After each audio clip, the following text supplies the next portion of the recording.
Hello, everybody. Welcome to Women of Consciousness. In today's episode, we are just going to be catching up on what has been existing in our own healing journey, which is always fun. Um, has the ceremony. So if you want to just update us on your ceremony and all the yummy, yummy goodness that's been going on with that. Thanks, Natalie. Um, yeah, when we left off last week, when we were talking about like our healing journey, I was gearing up and preparing for a beautiful retreat weekend with plant medicine. I had some San Pedro, which is a cactus, right? Masculine energy, kind of like peyote, but from South America.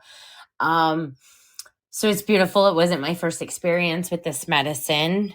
I was in the position of facilitating. I wasn't, a guest journeying on the map. So I was able to hold space for others.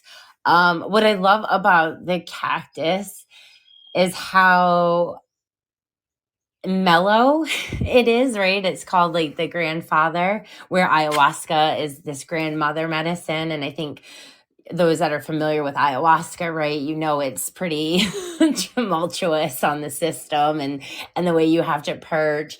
And with San Pedro, it's almost the complete opposite. It's the reward. I love to think of it after someone had said it that way. It's the reward for all the hard work that you have put in, that you've already done on the journey.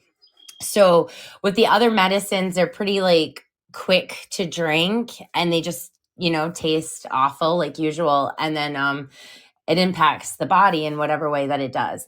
And with San Pedro, it's a jug, like, a mason jar there of like this green slime that thickens the longer it sits. And so like you kind of have to fight the nausea and just get it in as quick as you can. And then it just has like this heaviness in the gut. Um, but otherwise it's waves and it's really mellow, and it's like maybe a 12-hour journey. So take it in the morning and it goes all day. And the first couple hours you feel really mellow, and then it climaxes and reaches, its peak for a few hours, and then like kind of comes down in waves.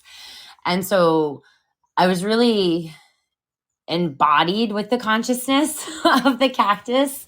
Um, I just, it was so profound and beautiful. Like I could feel it. And that's the cool thing I've noticed with like the more you do like ayahuasca or psilocybin, the way you like form relationships with the different plant medicines, you feel them when you're going into that space. And so for like a good week or two beforehand, I was already like in that dehydration, in that thirst, feeling, the energy, knowing what I was kind of gearing up for.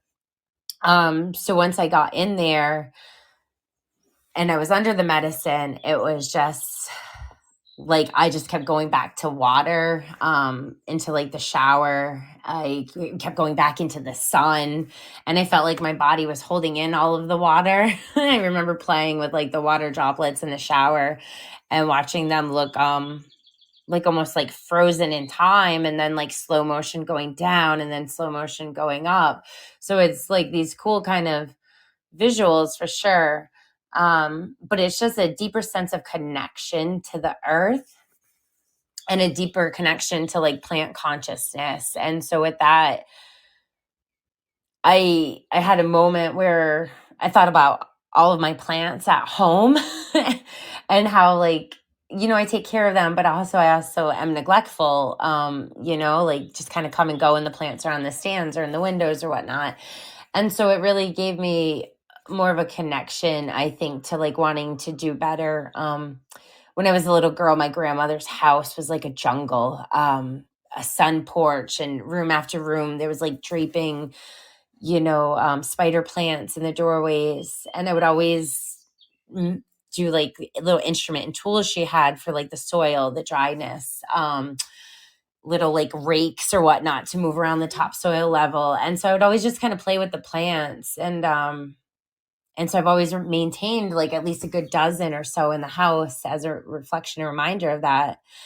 So that just kind of reconnected me to my inner child. And and that message of of life, right, of consciousness, and knowing the heaviness in my stomach was how deeply rooted and seeded like consciousness is into the earth. So as much as it was discomfort to my body, to my mind, it was again just a deeper sense of connection and awareness. Um, so it was really profound. And then I think the other side of that was just like I said, it's like 12 hours and you're kind of on these wavelengths and it's mellow. And so I played, we have like a little bubble machine, and man, I love the people that I facilitate with and that hold this space. They're so amazing. And that masculine energy, like you can see it put to work. So we're on our fourth like trial of combination of a smoke machine hooked up to a bubble machine.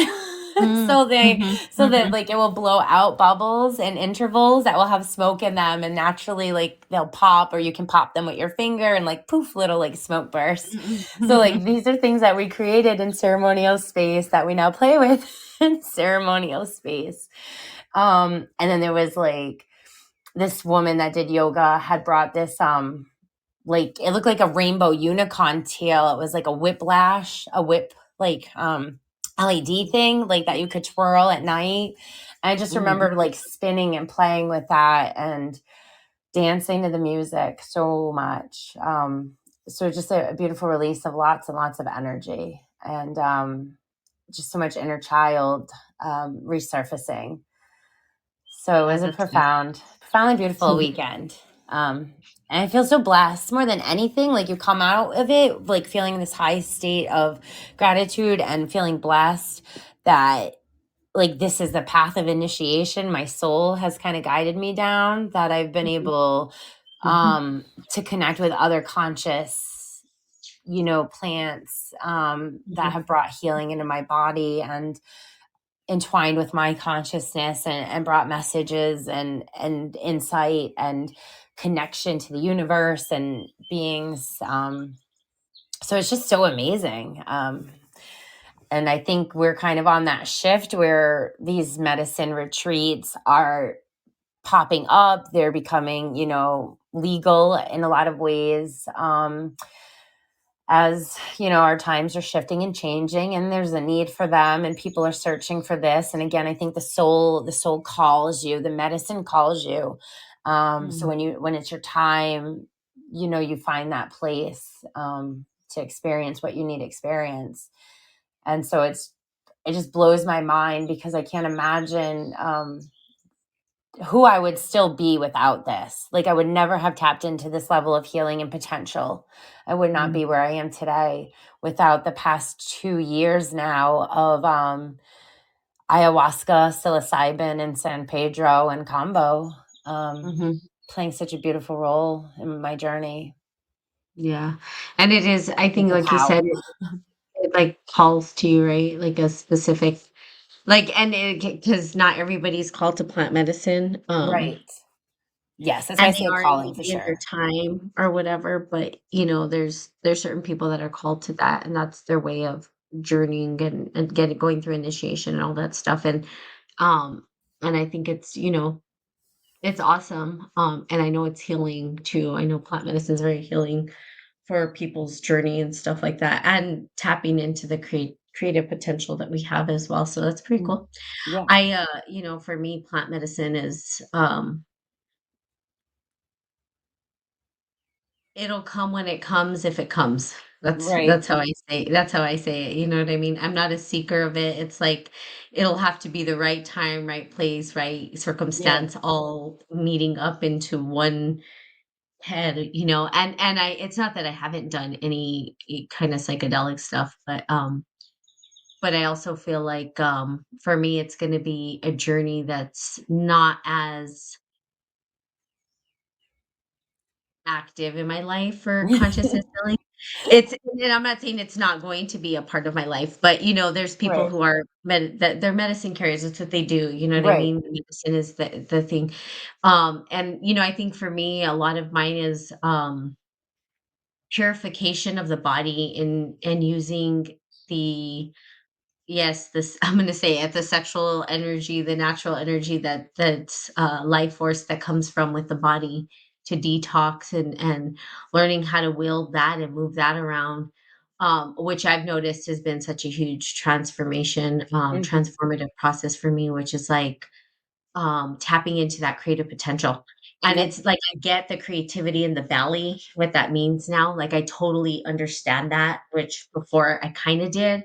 But it's this ability to allow the energy, if you want to call it Kundalini, to move up and let it do its work and organically let the creativity emerge. Which for me has been painting for whatever reason, you know? Mm. I think I've always had this because I love art. Art is my thing. I love art. You know me, I have a ton of art, but I never saw myself as an artist. Right. Um, and,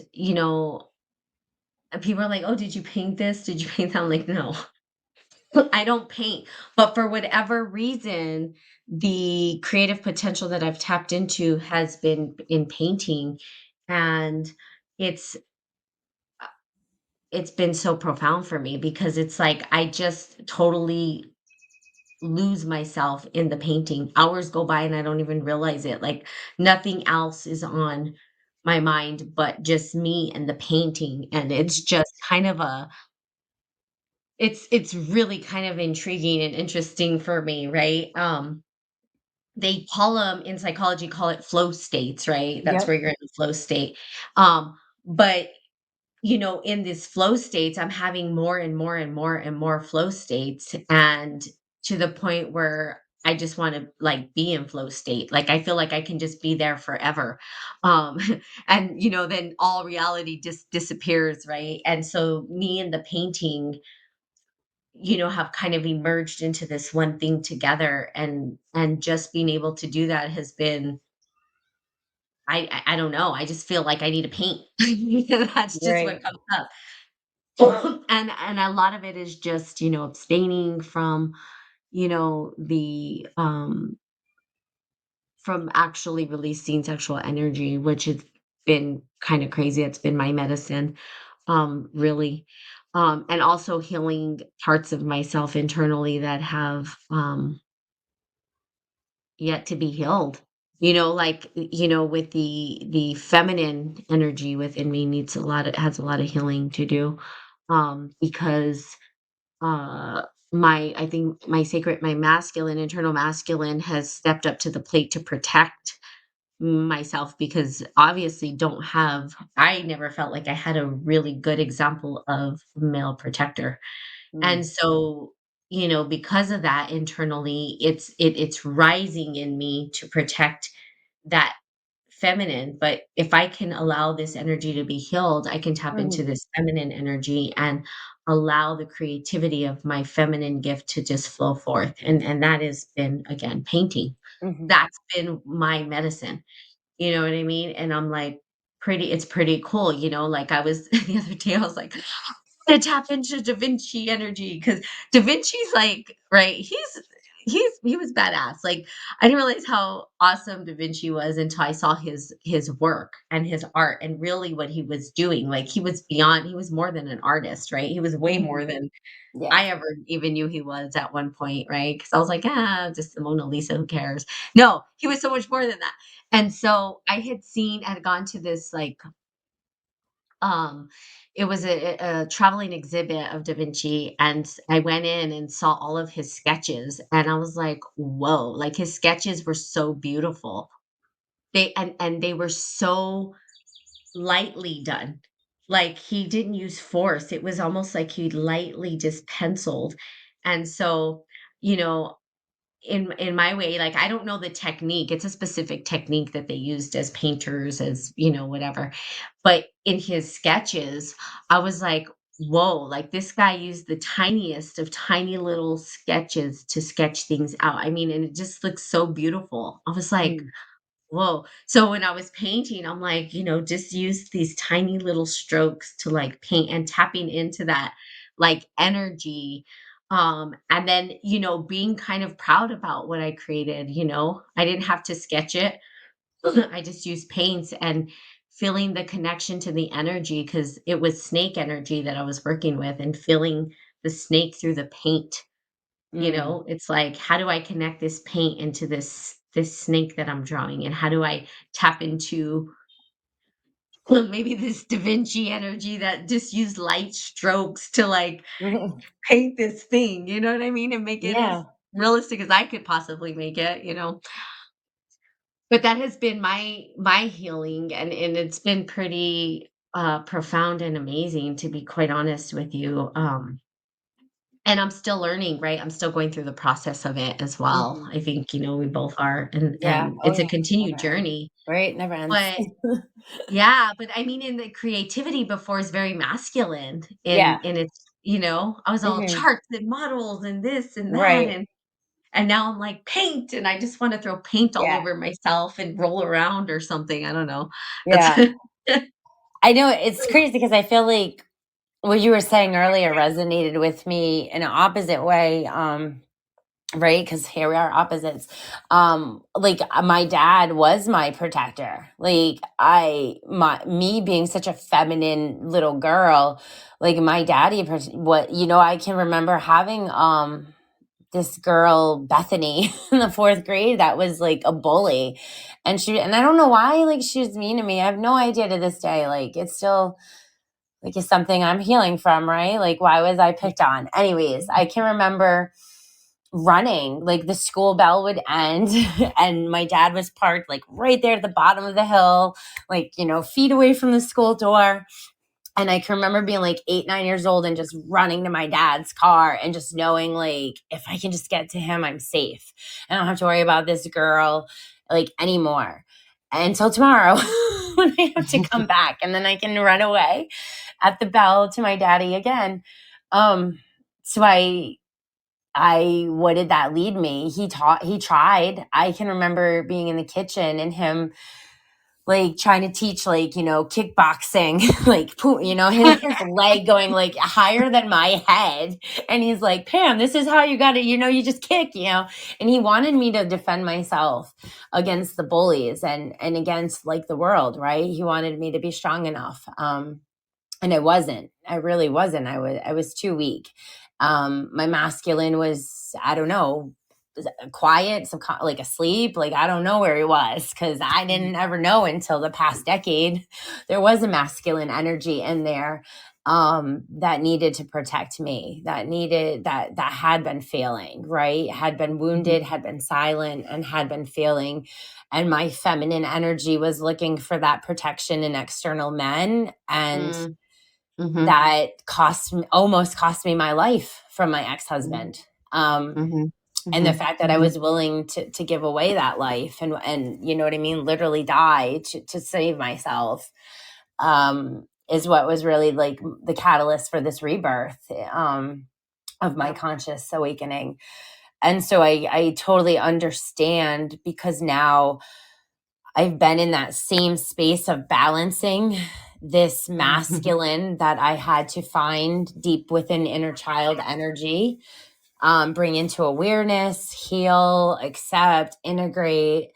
And now I can feel when my masculine is keeping me protected and safe so my feminine can rise into that creative unknown space. And for me it's writing. And um it's hard because we're told how to strategically write, right? We need to have outlines, we need to have all of these.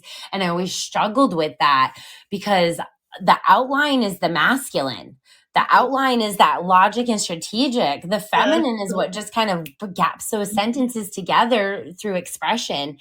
And I was always like, I just need to express. I'm not going to do your outlines. And so now, like, I can create like a workbook and recognize, okay, my masculine is setting the space with the font and the size and the structure of the page, and my feminine's coming in with that paintbrush, like you said, and is painting the words on the page. mhm, And mhm, I can feel their balance and their harmony. And Mhm. it's so deeply profound because I used to struggle with the same thing. I'm not a creative person. And that's not true. We are all creative because the Kundalini life force is creative. We wouldn't Mhm. be here if we weren't creative. So that's just these things that we're told and taught and we believe and that aren't true or aren't fully understood and comprehended at deeper levels. So I think it's beautiful that we have both found this inner unity, right? And that's what we've really have been talking about and discussing is this path of inner unity of the masculine and feminine, which then is mirroring and projected into our external world where we really have to navigate through Yeah. day to day. Yep. Yeah, I think and that's a beautiful way, to put it, you know? I like that harmony Mm, with like, there is the structure, but there's also the ability to be creative within the structure. yes. Yeah, and it kind of bounces back and forth, you know what I mean? And so, I like the idea of like, the paintbrush being the feminine, the stroke of the paint itself. And I think that's the same with painting, right? Mhm. It's like this color, you have your canvas. You can say that's like this masculine structure that you're painting Yep. in this like frame.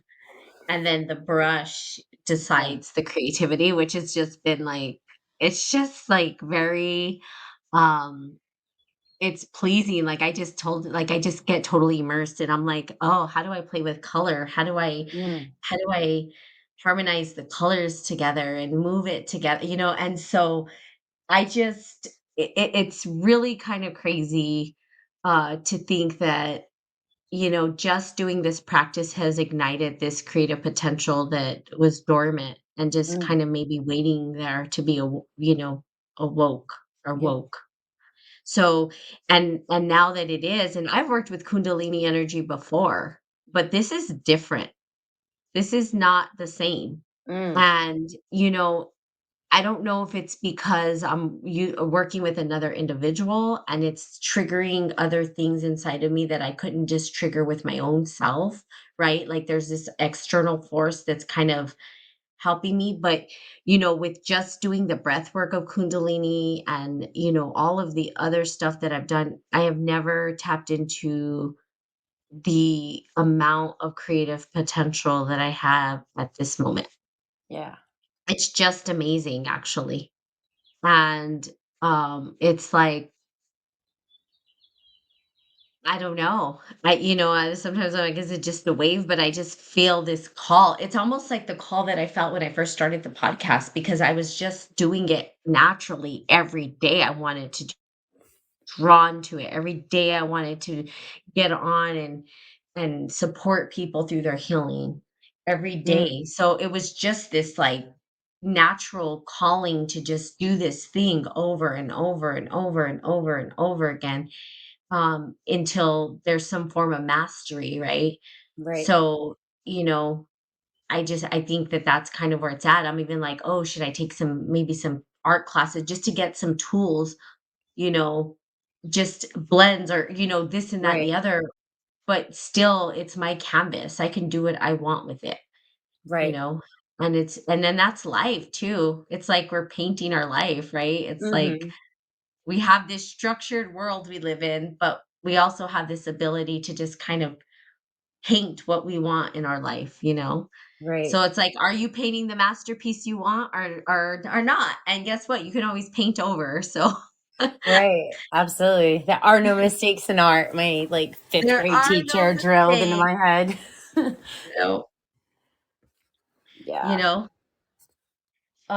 But I think yeah, that, the art, the letting it just flow and be what it is. And like the other day it was funny because I was doing this paint and then some of this white paint got on one of my other paintings and I was like, "Oh man." And I was like, "Well, there are no mistakes." And just Right? let it be. I mean, what are you gonna do, right? Just let it be what it is, there are Yeah. no mistakes. So yeah, it's pretty crazy, and profound. But yeah, I feel really good. I feel, ready to sort of take it to the next journey and see what Mm. emerges and springs Mhm. forth, you know? Yeah, I'll agree. I will say, so, like, the whole, like, because the last 3 weeks, for our listeners, obviously, they know we talked a lot about sexual healing. So we've been on this, journey that we've been sharing together for the past month. Um, and then with my whole San Pedro this past weekend. So the biggest thing that I'm working with right now, I think for just like the feminine and the healing in my body is like I started my moon cycle, and I was not expecting that. I honestly, even the way it happened, my body like my relationship is different. Like, right, I think when I was in my 20s and younger, I used to feel like really gross and dirty and a lot of shame. Um Mhm. and with my whole healing phase, like I really like I've gotten more comfortable with, just having menstruation and loving myself and not feeling all of those things. And the more that I did that and embraced it, like I stopped having cramps. um I stopped having like the pain or whatnot that would come with it, and I got more attuned. So I'm not on like birth control or anything like that, so I can actually track it, and I know, like, okay, the new moon, the full moon, like I'm usually pretty much, cycling through them.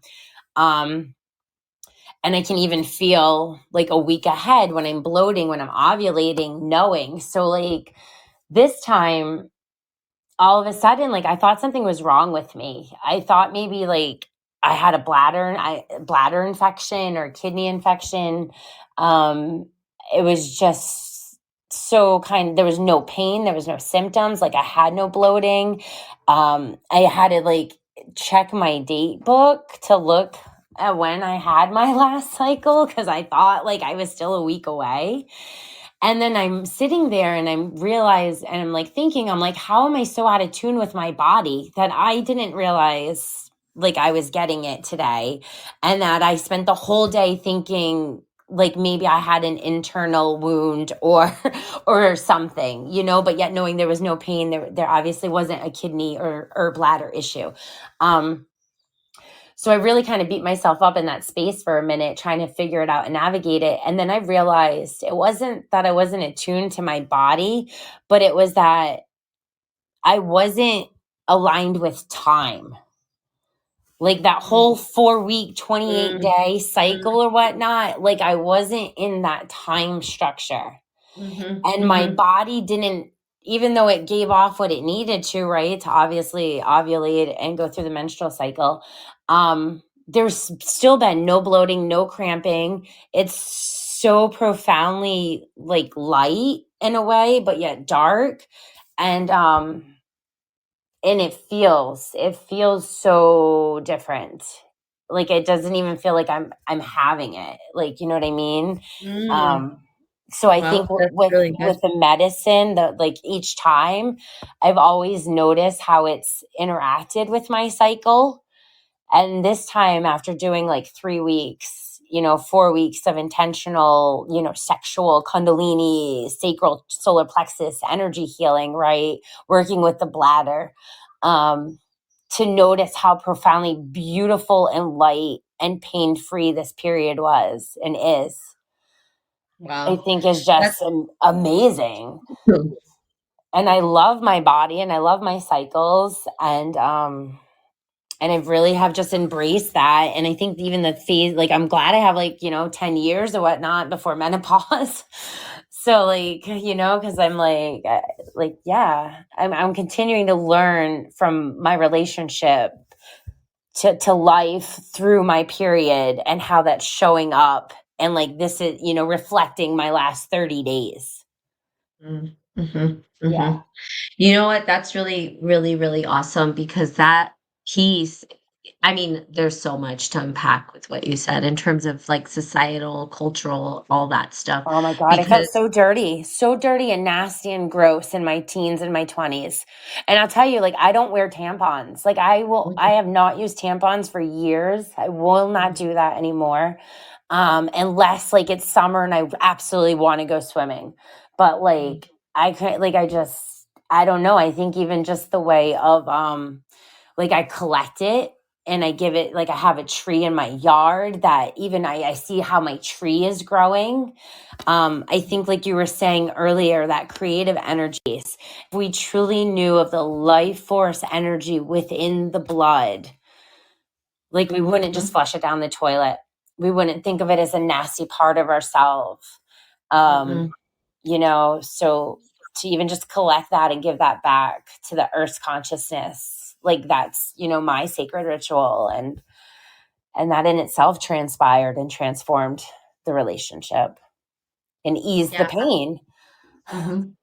Yeah, no, yeah, I mean, again, there's a lot to unpack, you know what I mean? Mm. Because of the societal structures and stuff like that, and how they've made, women's reproductive stuff shameful and bad and gross and whatever it is, like made fun of, you know what I mean? It's like the structures at school, even when you think about school itself is very masculine structure, right? It's Yeah. like in middle school, you're like, oh, if you go through, what are you going to do? Like that was the shameful or embarrassing or whatever it was. We didn't do that in the past. There was ceremony for women to go and have ceremony around those times. But also, I think a lot of the pain that women are feeling in terms of like the rise of endometriosis and all these other things that are occurring even within me, because I have it, and the pain felt within, the uterus and all that stuff, is just really, really, it gets to be healed. But I think that that's the root of it, right? The root of Mm. it is that it was made wrong. And it is this beautiful ceremony. Like we women can detox our body naturally. And like Yeah. I was telling you with the mezcal, right? When they do the sweat lodges themselves were built for men to detox because they don't have a natural detox, like we do. Our blood, we share our blood with the world. You know what I mean? We're Mm. able to share the sangre, right? Like our blood, and men share their blood through warfare. So it's like we don't have to, we give back our blood to the earth through this menstruation. And we are so out of touch with that, societally we are. There's so many like, oh, just get a hysterectomy, oh, just stop it from occurring or whatever it is. um and we don't, it's because we're not in touch, we're not in tune with that part of our body at all. It's like, well, just pretend it doesn't exist, or women saying, oh, I wished I didn't have this, or Yeah. instead of seeing it as this beautiful magical thing that we have. So I think it's really cool that you were able to heal yourself around that, because Mm. that's a lot of the energy that I'm trying to work with and heal for myself, which has been not an easy journey. No, it um takes time for sure. Especially because I was overly masculine my whole Hmm. life too, you know what I mean? That I Yeah. had to put on this shield, that I couldn't fully heal this feminine part of myself, I couldn't let it, um, thrive or be, I didn't have the outlet to do that, um, which is fine. I mean, it's good, I know how to protect myself, but also just cut off and severed off the part of that feminine energy Right. that, couldn't fully blossom. Right. And so, and that's not easy. That's not an easy process. I'm still trying to work with that, you know what I mean? And allow myself. But I think with the state flows, like the flow states that, like the art and stuff like that has been very helpful. And then the Kundalini, letting it do its work to heal the internal part of myself that's not healed, right? Right. I think is important. It's Absolutely. the big piece. Yeah. So, but we shall see, right? It's like to be continued. Well, I don't know where this is going, Right. or where the journey's gonna take me. Yeah, we're But mapping unknown territory for sure. yeah, letting that emerge what needs to emerge Yeah. without making anything up. Yep. Not Absolutely. easy. That's a hard place to exist. Yeah. Um, Especially the more you surrender, at least I'm noticing the more I surrender and trust the process of the unknown, the more it's bringing up the triggers of what is programmed, right? What's programmed for our structural systems, these like relationships, right? We like that's key. We have a relationship to everything. And so Mm-hmm. it's like recognizing why the mind needed, right, that masculine energy needed to like label and put things in a container, right, because it feels safe. And when you Mm-hmm. break that container and you're like, okay, I'll have a relationship with you as a friend and like this and collaborate and but yet there's no real safety or security in any of that, right? It's knowing that people are people, and at the end of the day, like, we all can just walk away instantly, and nothing hurts more than getting ghosted. Right. And we're dealing with collective and individual abandonment and rejection wounds, to a very high degree, all of us.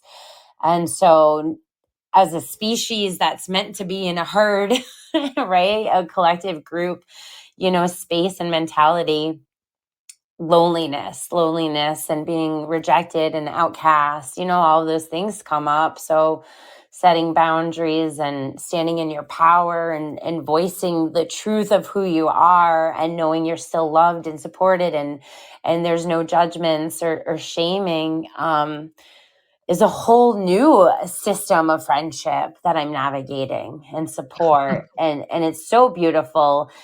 And it's like, okay, like, we're just going to see each other's triggers and wounds. We're going to see each other's shadows and light, and we're still just going to hold space and love each other, because I don't need to get triggered by you. I can understand it's you, and I can hold space for you and talk with you. And then we move forward, and there's no fighting. There's no toxic behavior. There's no vengeance. There's no negativity. There's not even an argument. I've never even had an argument in the past like 2 years with any of these people that are like my best friends. It's so beautiful. Like, Is it? maybe And a little bit. it's the new earth. Yeah. It's true. Yeah. It's like, wow, we can Yeah. really do this, people. We can really do this. Compassion and love, understanding and forgiveness, right? Like, it's possible. Well, it is, but it's hard because It is the hard. individual has to have Right. been committed to the work itself too, Absolutely. because you Can have to only take meet you as far as you've met yourself. responsibility and accountability and all the things that come with it. So Yep. there's a lot of spiritual cleansing that has to happen to get to the point where you can be in relationship like that. And it doesn't mean that it goes away, because the triggers still show up. The old Oh, narratives yeah. still surface, you know what I mean? And but the way that you handle it is different. And I think that's where the healing comes from, right? It's the way that we approach it afterwards or in the midst of, and the accountability we could take for our own actions, but also recognize how we may hurt others as well in our own actions, right? And it's both. Absolutely. And so, communication is the key. You're right. Like, people just ghost or Yeah. have the capacity to stick with it. Right. They throw in the towel. They Right. don't go the full length. They're just it's easy for people to just walk away. They wanna take the Yeah. easy route. Well, it's just easy for me to walk away than it is to stay in the Right. fire and do the work.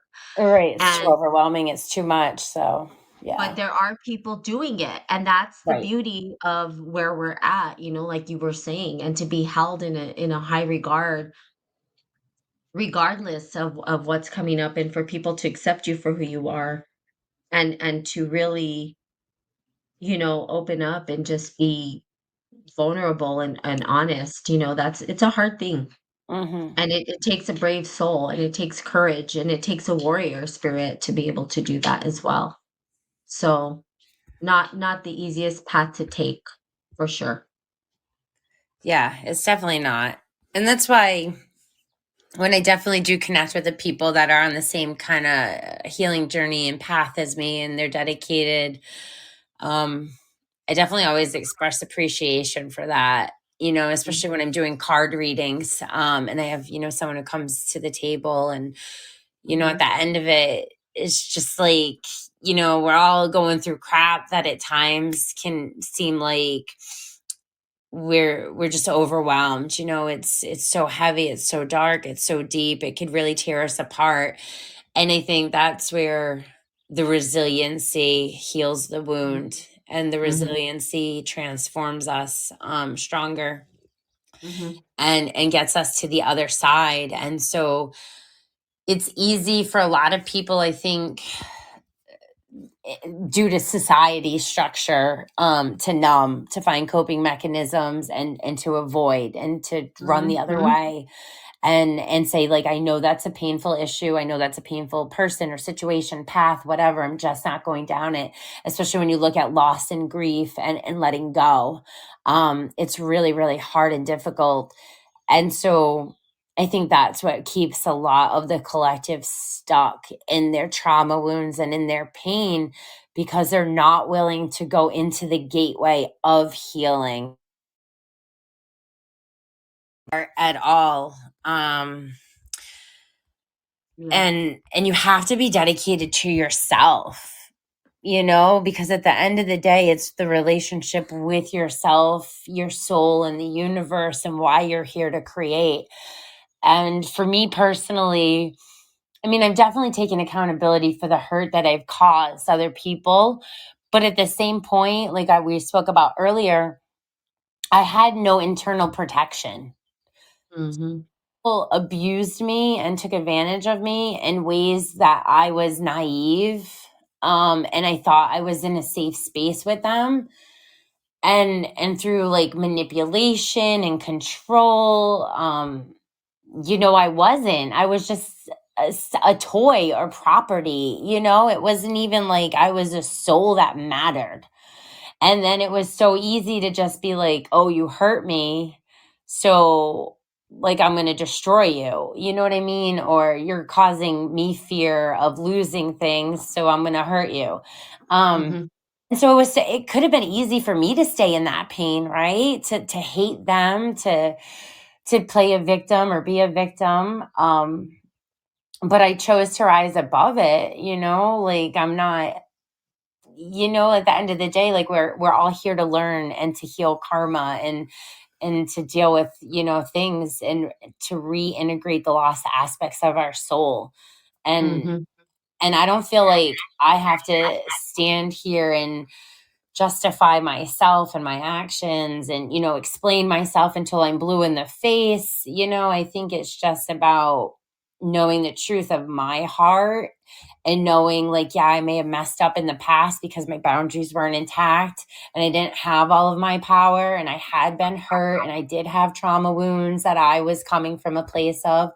And so, like, yeah, you can take accountability for that and still love yourself and have compassion for yourself, and choose not to project that onto others, right? Because then all we're doing is perpetuating cycles of toxicity and abuse. And it's coming back to that place of forgiveness and love, and protecting myself, and moving forward. So yeah, it's been a heck of a journey. And I mean, I truly, my heart goes out to those, because I definitely have come across, I think, especially like alcoholism, right? Like, I mean, there are a few people I can think of on the top of my head that I don't even know if they're going to make it another decade. mhm, They, mhm, they've just are killing themselves with alcohol day in and day out, mhm. and that breaks my heart. It really does. But at the same point, people don't know how to heal, they don't know how to embrace the pain. No. Well, they like you said, they use coping mechanisms, and that's, Yeah. the coping mechanisms come in the form of drugs, obviously.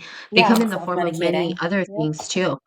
You know what I mean? Anything that we do to avoid sitting in the stillness and the loneliness is a coping mechanism, because at the end of the day, that's the core of it. It's like, can I be with myself fully, wholly, without feeling the need to cling to a coping mechanism? Because once you break that barrier, then you can be in community with other people, right? And build relationships, because you can fully stand on your own. You fully have integrated and healed The parts of you, like you said, that needed healing for you was the protector, Right. But until you do that,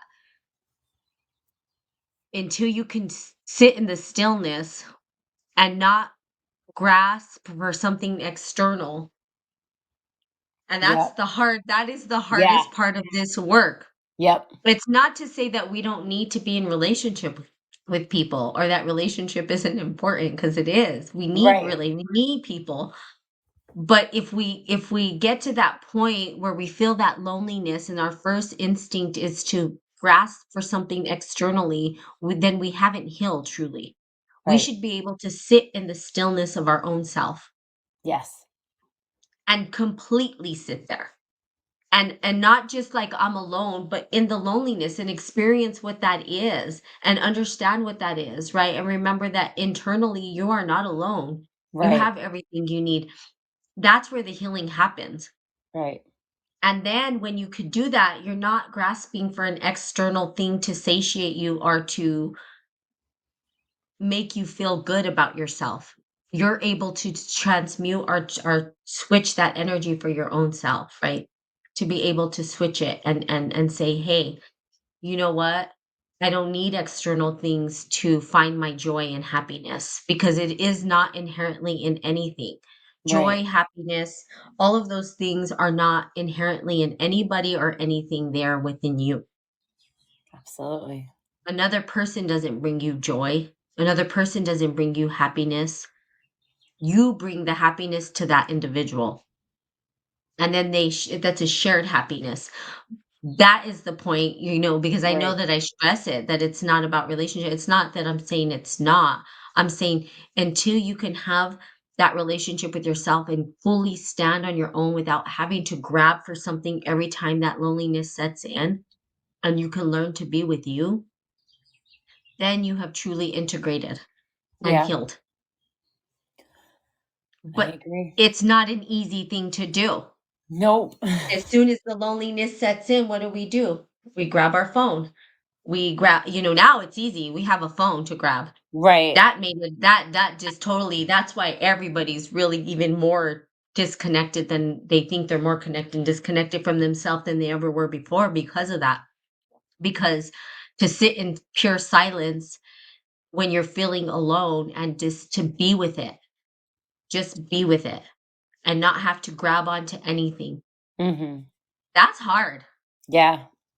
That's the Absolutely. hardest point to be at, because then it's like, "Oh, no," and then you're like, you don't even realize the things that you're doing to avoid that stillness. Right.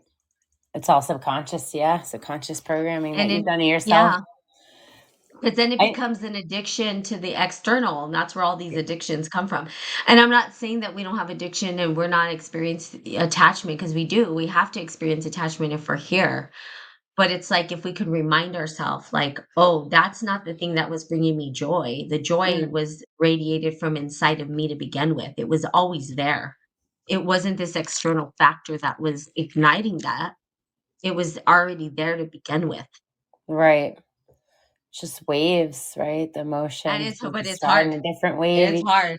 It is Yeah. not easy. I think it's a struggle. It's the No. human struggle, you know what I Yeah. mean? It I is. think I think sometimes it can be easier for like maybe introverted people who are more like analytical. Like for me, I'm definitely like self-analysis, so I'll notice, and kind of question it and start following it and observing it, but I had to learn that because I would like, right, the energy would come in and I was just the energy, so I would act out the energy.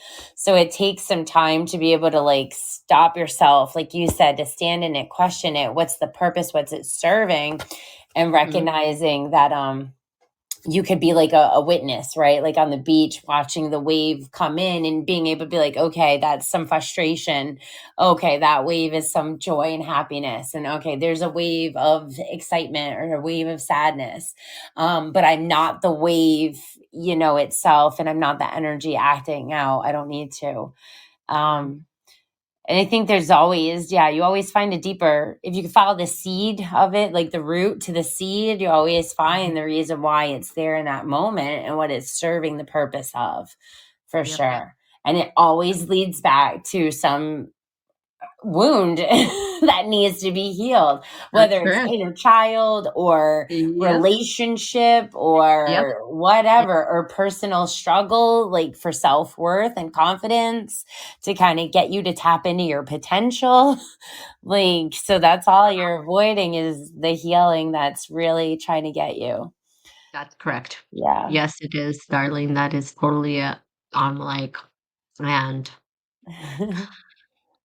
it's hard. It's not an easy thing. So I think it's just working with that energy and understanding it. And I think it gets I think in community though, being able to express it, talk about it, open up about it, share Mhm. about it, Yeah. um, That's work been together to heal tremendous. around it. I Yeah, mean, I've done is therapy in the past. I did, I mhm, took therapy as a kid. After my divorce, I was in there for a year with like PTSD and stuff like that. But what I have with this like family community for sure, like, even with you and what we're formulating, in this little mhm. shared group, it's beyond what I've ever gotten for any resource in a therapy setting. Um, Absolutely.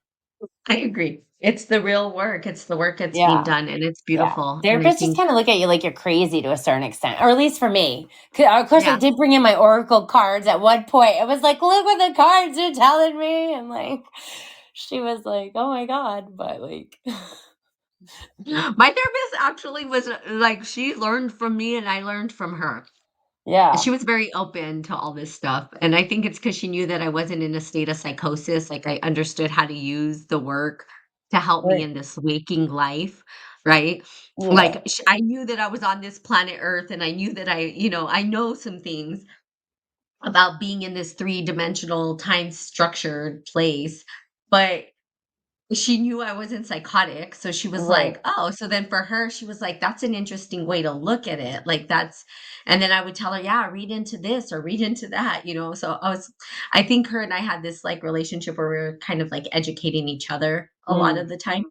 And then yeah. I would use the clinical terms, but really that's what they've done anyways. They've used some of these spiritual terms and turned them into clinical Oh, terms, which is just absolutely. like so I That's was like, "Well, why, look at the spiritual aspect of it," you know what I mean? But yeah. That's why I didn't but want to I go into the clinical with our degree afterwards. I was like, this is a great degree program, but I'm not going into a clinical yeah, therapy no. setting. I'll take Nope. it and No. use it as we are, and we were growing with it. Yes.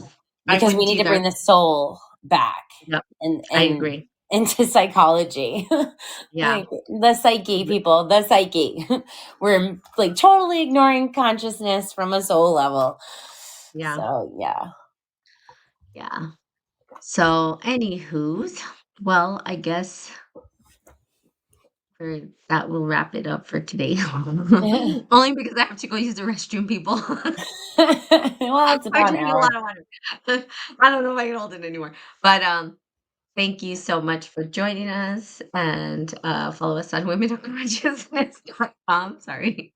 Just got to be honest on these live videos. Hey, Um, don't be sorry. and yeah, that's true. Don't be sorry. Nope. And so anything else, Pam, before we go?